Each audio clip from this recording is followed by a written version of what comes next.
بسم الله الرحمن الرحيم والصلاة والسلام على أشرف المرسلين إن الحمد لله نحمده ونستعينه ونستغفره ونعوذ بالله من شرور أنفسنا ومن سيئات أعمالنا من يهده الله فهو المهتد ومن يضلل فلن تجد له وليا مرشدا.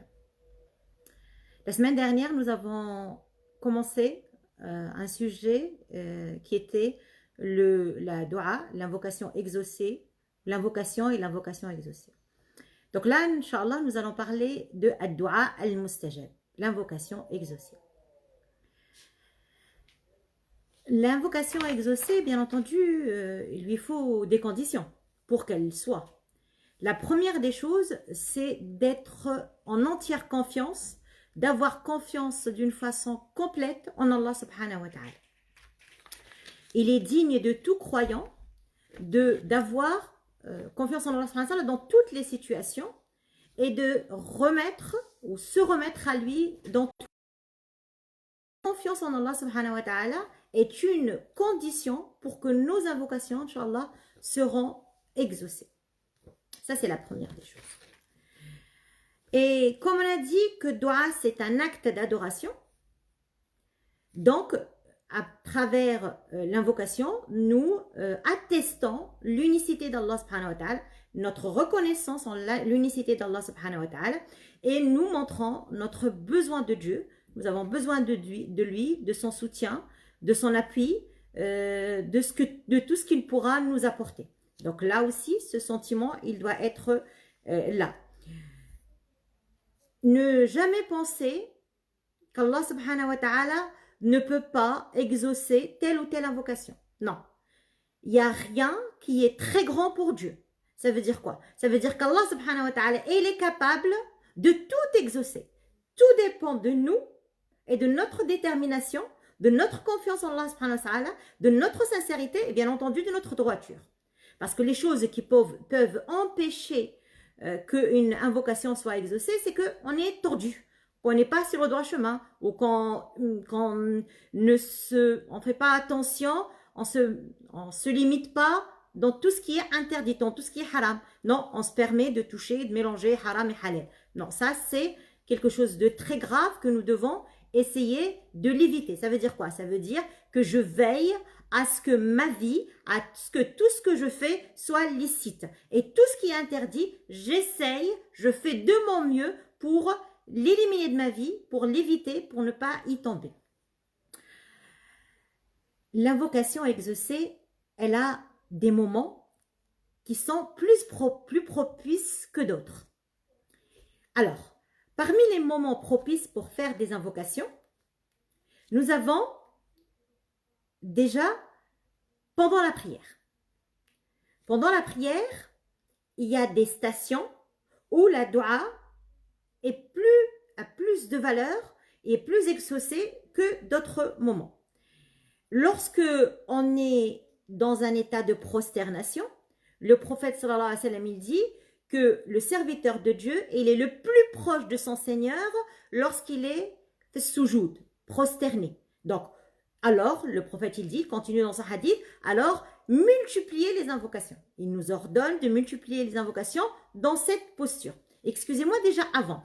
Lorsque, entre l'adhan ou l'iqama, entre l'adhan, le grand appel, si vous voulez, et le petit appel à la prière, c'est un moment propice où le prophète sallallahu alayhi wa sallam nous conseille de multiplier les invocations et d'insister dans nos invocations pendant ce temps-là entre al-adhan ou al-iqama. Après, j'ai parlé de sujoud.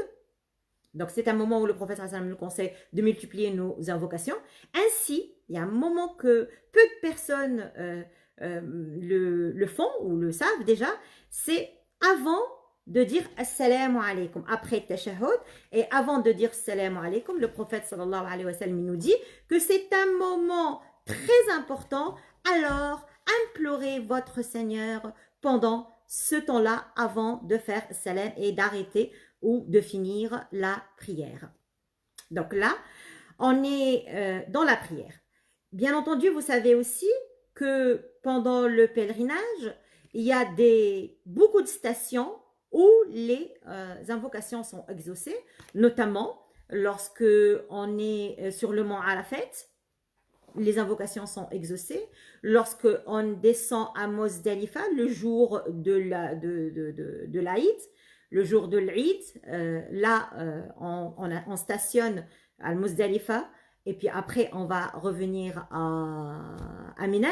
Pendant ce temps-là, cet endroit-là, nos invocations, Inch'Allah, sont exaucées, donc il faut les multiplier. Après le lancement des pierres dans l'Aqab al-Oula wal-Wusta, une fois qu'on fait, le prophète sallallahu alayhi wa sallam se dirigeait vers la Qibla et il invoquait Allah subhanahu wa ta'ala.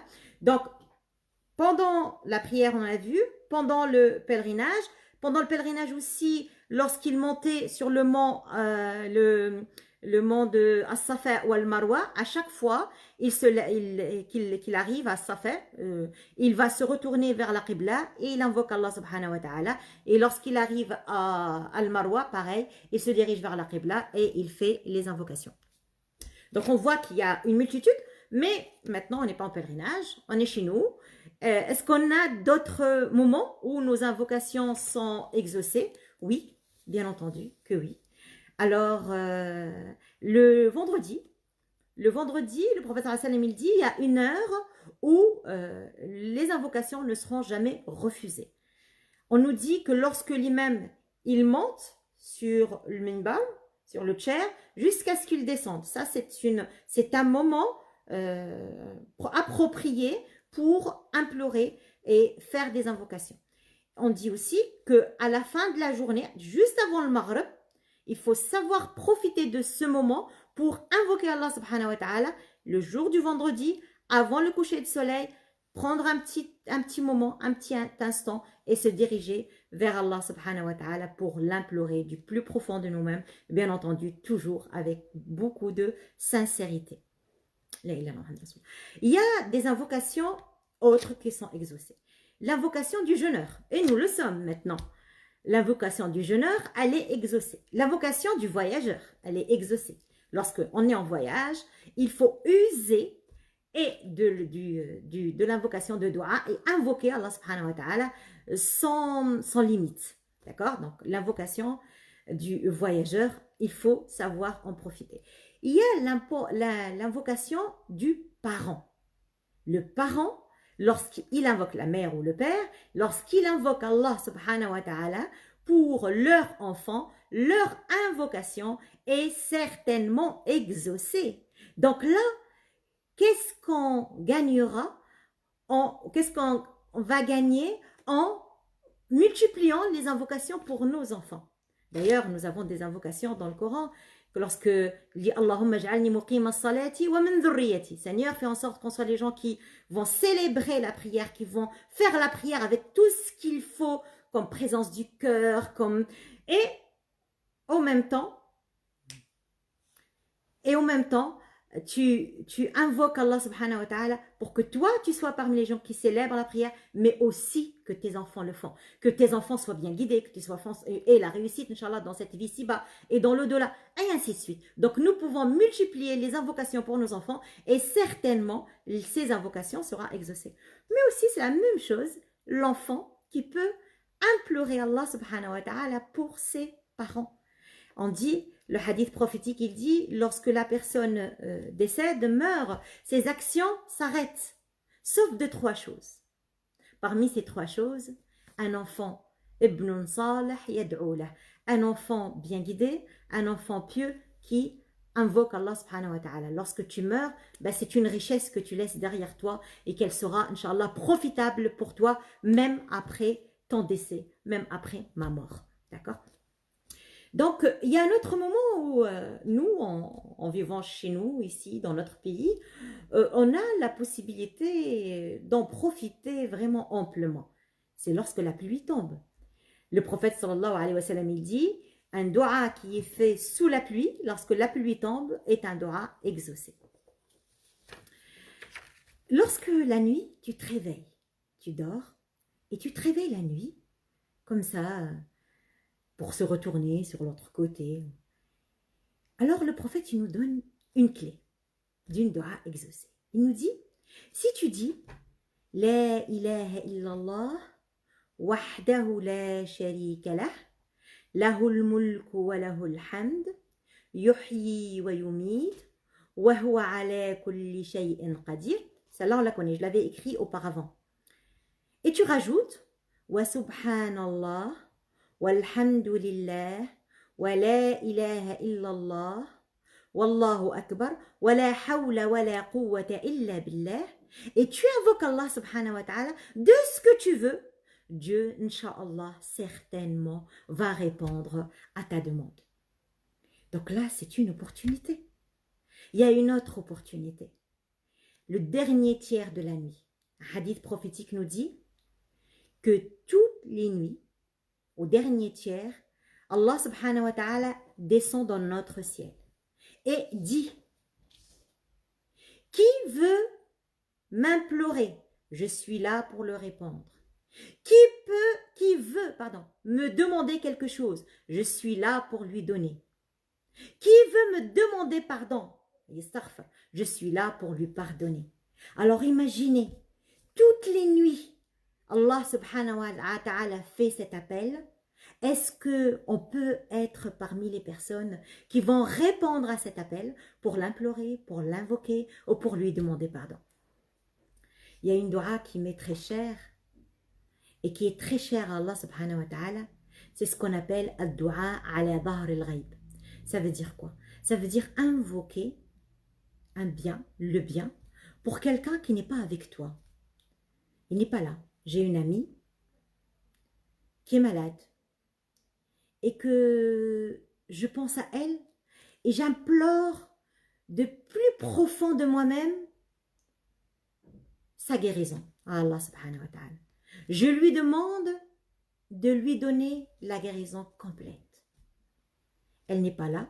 Je ne le fais pas parce que je cherche une relation particulière avec elle, ou un profit matériel, ou professionnel, ou social.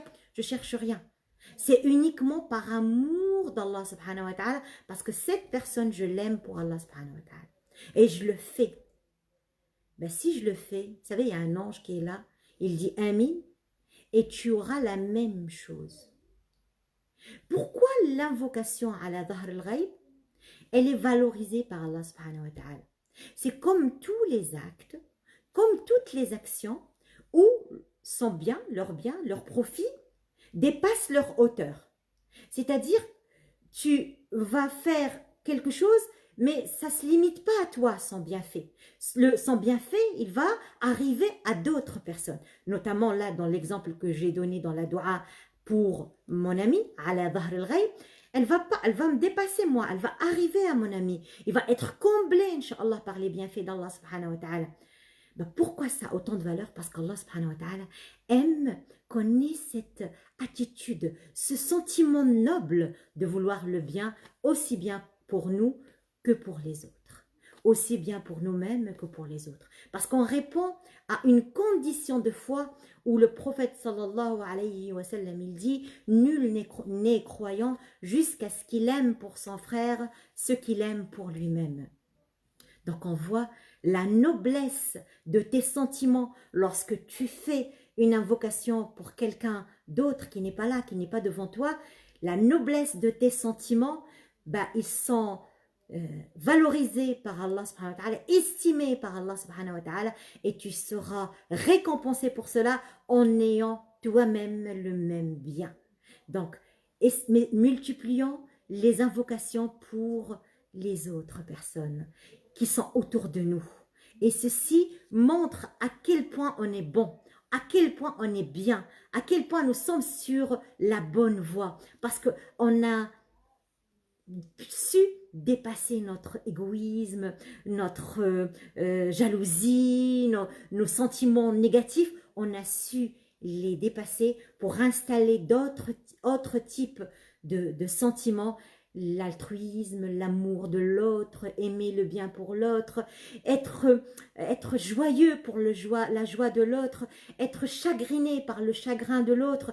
Et ceci est très beau et très haut et très valorisé par Allah subhanahu wa ta'ala. Donc les invocations exaucées sont multiples, on peut les faire dans plusieurs moments. Donc n'oublions pas aussi que notre prophète sallallahu alayhi wa sallam nous a offert, la possibilité d'être accompagné par Allah subhanahu wa ta'ala à travers les doigts du jour et de la nuit,